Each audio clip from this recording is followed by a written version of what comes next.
Mail Call from the United States of America.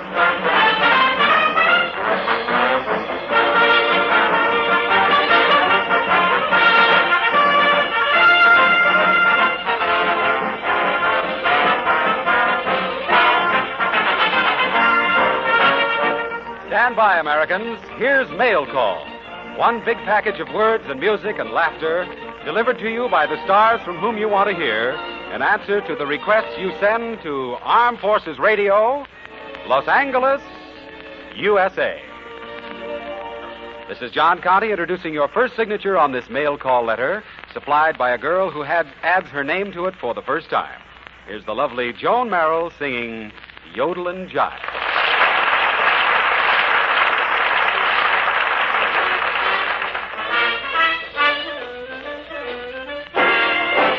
Jackson went over to Switzerland. The Alps haven't been the same since he started practicing yodeling. He's on the road to fame, but back in the States, he really rates as big as anyone could. And all the headlines say in all the papers today, Yodel boy makes good. Yodel lady, lady. He sings the yodel and jive, the yodel and jive. Yodel lady, lady. He sings the yodel and jive all day. Yodel lady, lady. The mountains echo his jive, yodel and jive. Yodel lady, lady. The mountains echo his yodel and jive. Sometimes he yodels so sweetly to imitate the Swiss. Ole, ole, but the echoes come back like this. Oh, lady, lady, the hills are always alive with yodel and jive. Yodel lady, lady, the mountains echo his yodel and jive. Sometimes he yodels so sweetly to imitate the Swiss. Ole, ole, lady,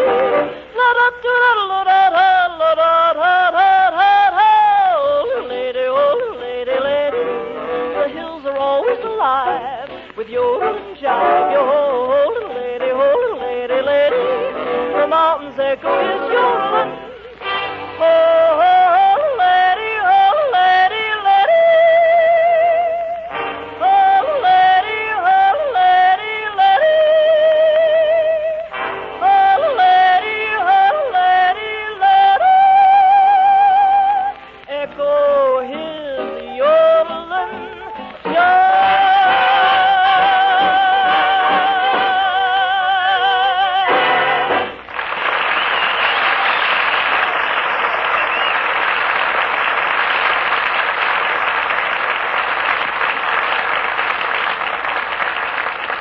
Thank you, Joan Merrill.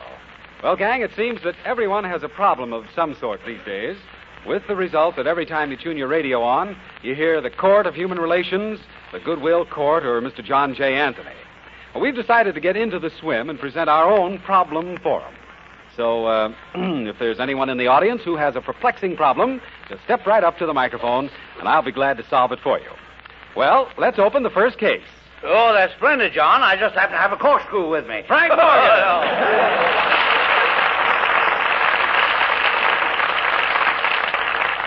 Frank, look, you don't understand. What? The case I was talking about is a problem. You're telling me a case is getting to be more of a problem every day. Frank, you might as well stop smacking your lips, because the only case I was referring to is the first contestant in our problem forum. Yeah? You see, tonight, I'm going to be Mail Call's Mr. Anthony. You, Jockey? Uh-huh. You're going to solve people's problems? Right. Where can you get cigarettes? Besides, if there are any problems to be solved, I'm the man who should solve them. You? Remember, you're not as old as I am. Well, who is? Well, let's get started here. If there's anyone in the audience who has a problem, just step up on the stage and I'll do my best to... Just a minute. Sorry, fellas. No discharges.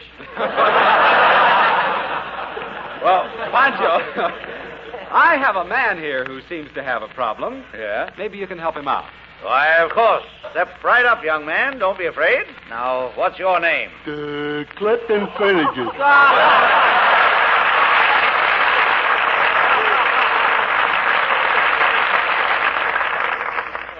Now, what's your problem, Mr. Finnegan, outside of the fact that you're alive? Well, my problem, Mr. Morgan, is your girl. You see, we're secretly engaged. Only the two of us know about it. Oh, just you and the girl? No, just you and me. I see. Well, all right, go on with your story. Well, this girl's name is Mary O'Toole, but there's also another girl I kind of like. Her name is Mary O'Brien, see? O'Brien, So the other night I says to her, Mary... Mary O'Toole? No, Mary O'Brien. All right. I says to her, Mary, weren't you engaged to a brother of Mary O'Shaughnessy's? Yeah. Does Mary know about that? Mary O'Shaughnessy? No, Mary O'Toole. All right. And I says to her, what will Mary say when she finds out? Mary O'Toole? No, Mary Kelly. Mary Kelly? Yeah, she's the girl who operates the beauty shop sister. Look, young man, exactly what do you want to know? Well, can she sue me? Well, if she doesn't, I will. Just how long have you known this girl, anyhow? Oh, a long time. We met in kindergarten, and I knew her all the time that I was in school. Oh, you did? How many years were you in school? Counting the year I was in kindergarten? Yes. 1 year.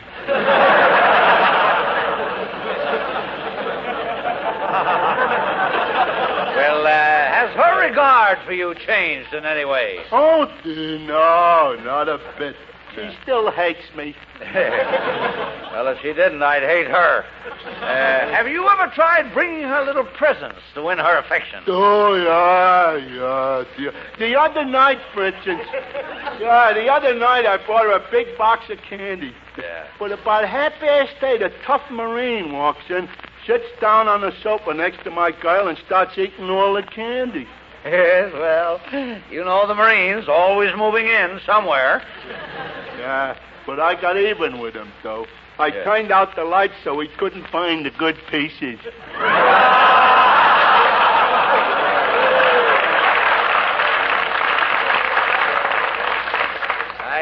I think I can solve your problem, my boy. You've got to be more romantic. Oh. The next time you see your girl, head right for the sofa. Yeah? Snuggle up close to her. Yeah? Put your little head on her shoulder. Yeah. Gently caress her hair. Yeah? Look deep into her eyes. Yeah? And then as her lips part. Yeah. Well, never mind. Just give me her phone number. Next case.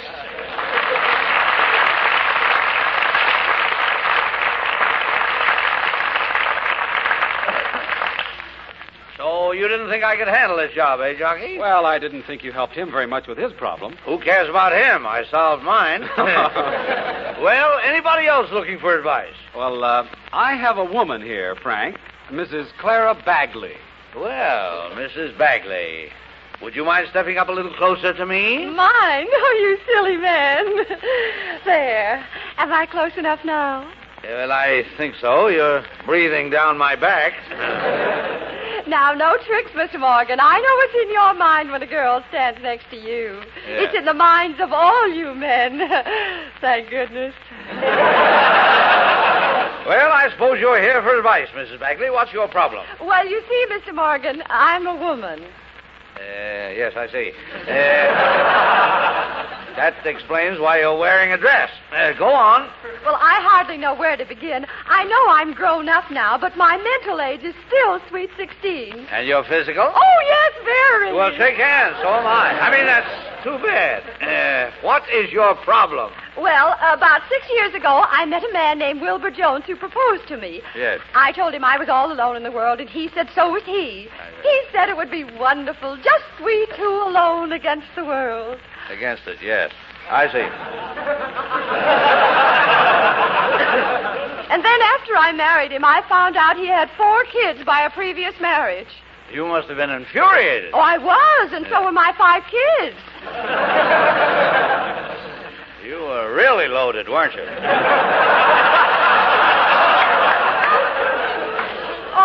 yes, and the place is just a madhouse. You see, his 4 kids and my 5 kids don't get along with our 6 kids. Did Wilbur ever keep rabbits when he was a kid? Well, so you have 15 kids, eh? It may be 16 soon. You don't mean, Yes. You see, we have 8 boys and 7 girls, and Wilbur would like them to come out even. Well, suppose your next one is a boy. That'll make it 9 and 7. Don't worry about Wilbur. He'll even it up if it takes till 20 and 20.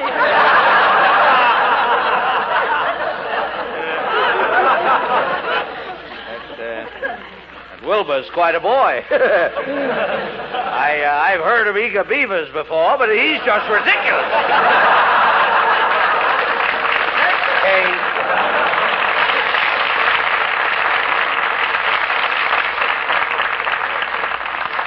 Oh, Frank, I believe this young man is next. All right, young man. What's your name? No. I mean your full name. Who is he, the Sunset Boss? Don't you recognize his name, Frank? This is Harpo Marx. Oh.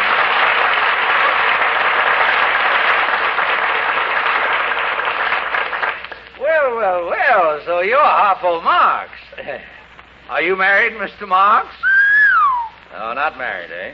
Well, has your problem got anything to do with a girl? I don't,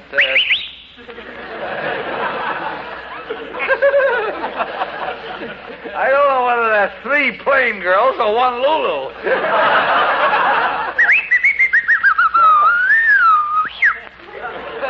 I see, 1 Lulu.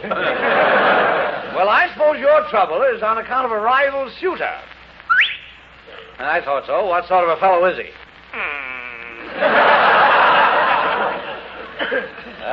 Sergeant, eh? Now, when did all this trouble start? I see, Saturday night. Now, exactly what happened Saturday night? You called on your girl. Were her mother and father home? Just her mother. Well, what happened then? Did you take her over to the sofa? Did you put your arm around her? No? Oh, both arms. Then what? I see. How do you feel when you kiss your girl?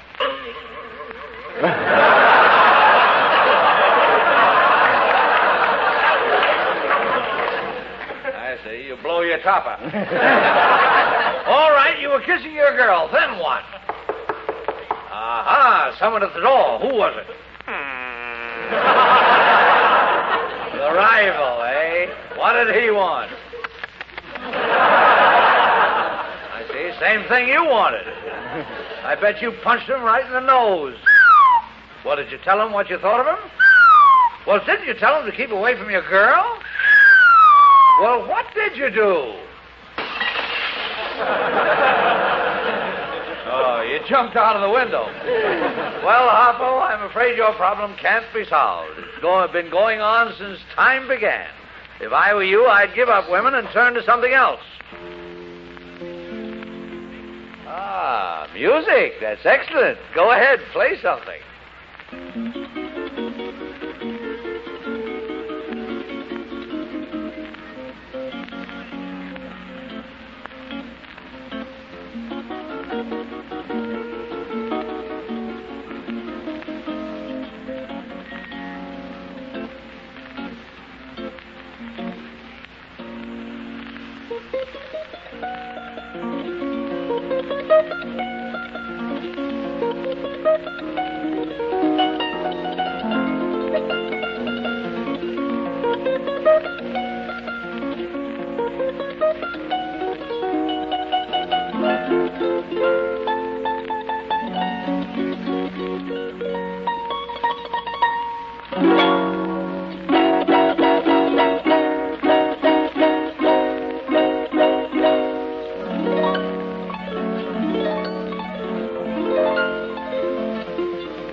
Thank you. Thank you, Harpo. That was beautiful. Now, who's the next case on our problem forum, jockey? This young lady right here, Frank. Well, good evening, young lady. Name, please? Gracie Allen.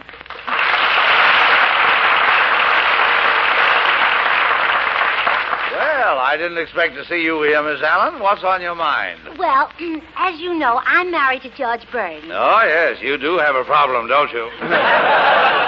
Oh, you don't know the half of it. You see, Mr. Morgan, Rita Hayworth just moved into the house next to ours. Oh, Rita Hayworth moved into the house next door, eh? That's right. The one with the lovely terraces. Yes, hasn't she, though? I beg your pardon. Go right ahead with your story. Well, it began a few nights ago, Mr. Morgan. I woke up suddenly in the middle of the night and noticed that George wasn't in his bed. Then, as my eyes became accustomed to the dark, I saw... George! Huh? What? Get away from that window and put down those field glasses. Gracie, I was only looking at the stars. I was trying to find the Big Dipper. Well, you won't find it in Rita Hayworth's bedroom. Honest, honey, it's just an accident. I happened to be up. Accident, nothing. A peeping Tom isn't bad enough. I have to marry a binocular Burns. Sweetheart, I was just looking at the sky. Honest, I never looked into Rita Hayworth's bedroom in my entire life. I don't even know what it looks like. You don't even know that her wallpaper is green, huh? It isn't green, it's blue. Aha! Now, wait a minute. Oh, so it's come to this, huh? You'd rather look at Rita Hayworth than you would me. Gracie, that isn't true. Oh, I've been going to bed in a bedroom every night for 10 years. But when I do you ever reach out for your binoculars? No. Why, you even take off your bifocals. Gracie, you're making a lot of fuss over nothing. Oh, yeah. Well, I guess you're just tired of me, George. A girl comes along who's beautiful and glamorous and sensuous, and what do? You leave her and go after Rita Hayworth.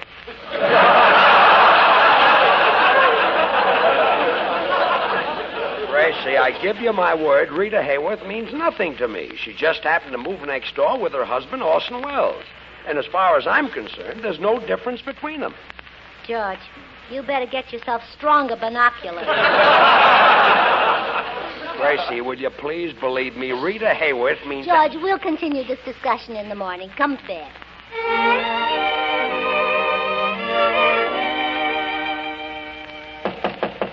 Yes? Oh, hello, Miss Hayworth.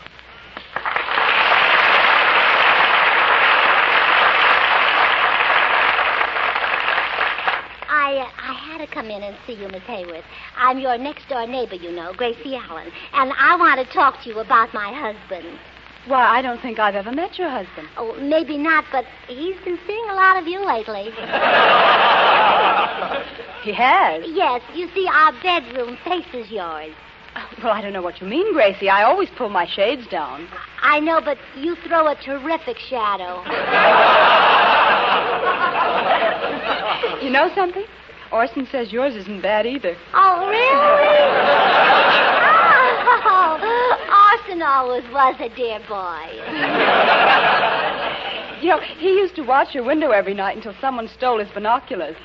I think I know who got them. Now, Rita, this is very pleasant being admired by each other's husbands, but I think we'd better put a stop to it. Oh, I've already dropped a subtle hint to Orson about it. Matter of fact, it just missed his head. Well, Orson knows he shouldn't do things like that anyway. Orson's a very intelligent man. But look at my problem. Yes. Yes, I'm afraid you're going to have to throw a little scare into George. Well, that's exactly why I've come over here. Rita, I have a plan. I want you to make love to him. Make love to him? Yes. Did you say you wanted to scare George or me? Oh, look, don't you see, Rita? When a woman gets a man in trouble with his wife, he never wants to see the woman again. So if I can catch George making love to you, I'll have no more trouble with him. Mm-hmm, I see. You plan to burst in and surprise us. That's right. Will you do it, Rita? For me? Well, All right, Gracie, I'll do it. But I hope Orson doesn't find out about it. Well, supposing he does. What can he do? Saw you in half again? Well, that's true. Now, before we go any further, Rita, I want to be sure you make convincing love to George. And, I know you haven't been married as long as I have. So, shall we have a little talk?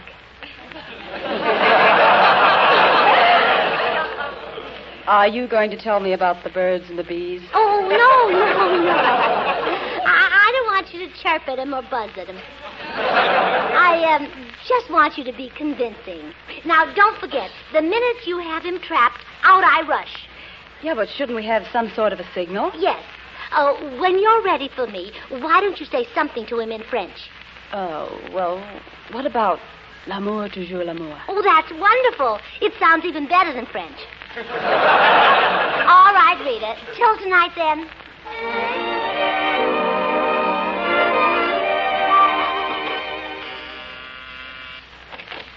Yes? Why, George, don't you recognize me? I'm Rita Hayworth. Oh, Rita Hayworth. Sure. Gee, you look so different from the last time I saw you. What can I do for you, Miss Hayworth? Darling, you know what you can do for me. I want you, dearest. Who? Me? Of course. George, my sweetheart. George, my love. Didn't you know? Why, who? Me? Well, it's useless to pretend any longer, George. I've tried to hide it, but I can't. You can't? No, darling. Hasn't anyone ever told you that you're tremendously attractive? Who? Me? No one ever has.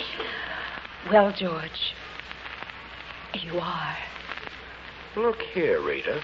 I'm a married man. Yes, I know you're worried about leaving your wife, but you needn't, George. Don't forget, I make a very nice living, too. But I love my wife, Rita. No one shall stand in my way. Come here to my arms. Hey, cut that out. Rita, let go. Don't you dare to. L'amour, toujours l'amour. Huh? L'amour, toujours l'amour. You just said that. I know, but it doesn't seem to be getting me any results.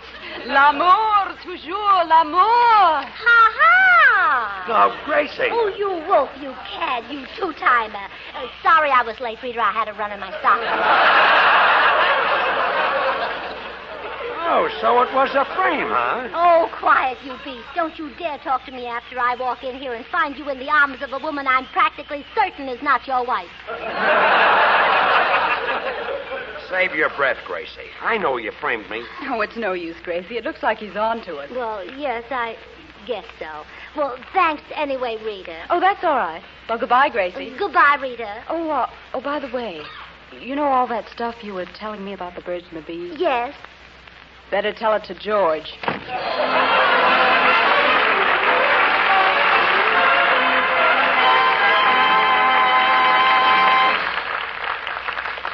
Well, that's my story, Mr. Morgan. Well, I can't see that you have any problem, Miss Allen. Everything seems to have turned out all right. Oh, but you don't understand. Yes. Rita Hayworth is moving out of the house next door, and now I'm terribly worried. Really? Well, sure. Staying up till all hours with those silly binoculars, standing in a draft by the window, subject to colds and pneumonia. Who, George? No, me. Van Johnson is moving in.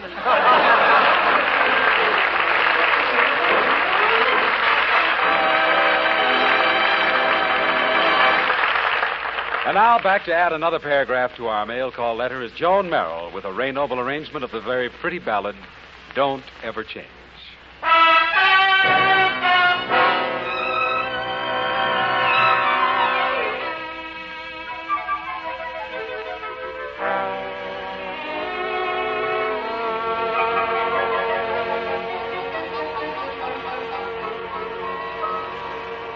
Don't ever change.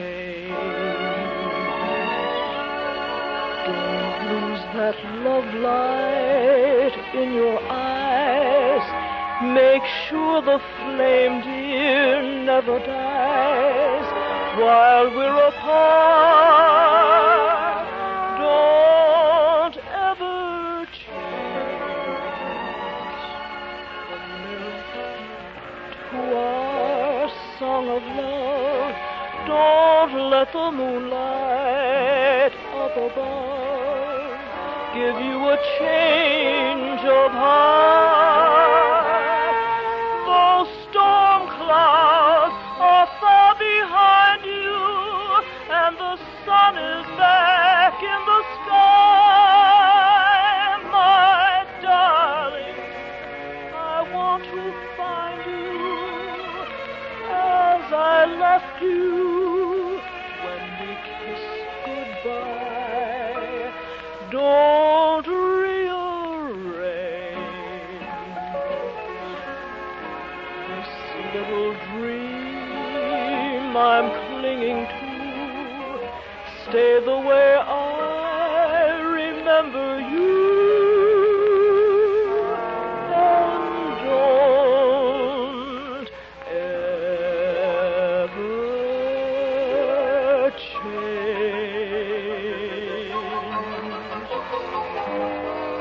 Those storm clouds are far behind you, and the sun is back in the sky.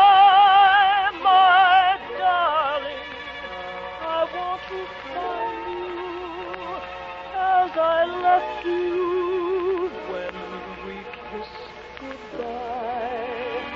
Don't rearrange this little dream I'm clinging to.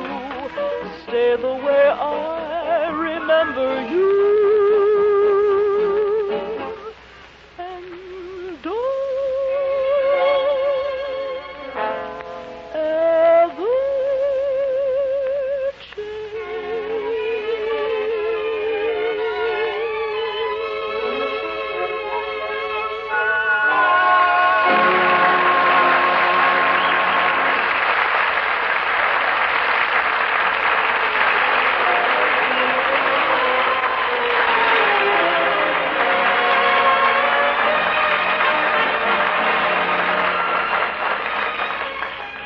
Well, that's it, fellas. The end of another mail call letter.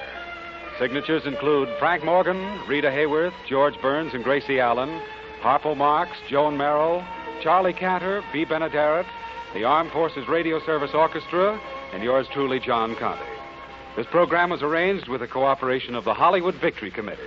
Another mail call will be coming your way the next time you hear... This is the Armed Forces Radio Service.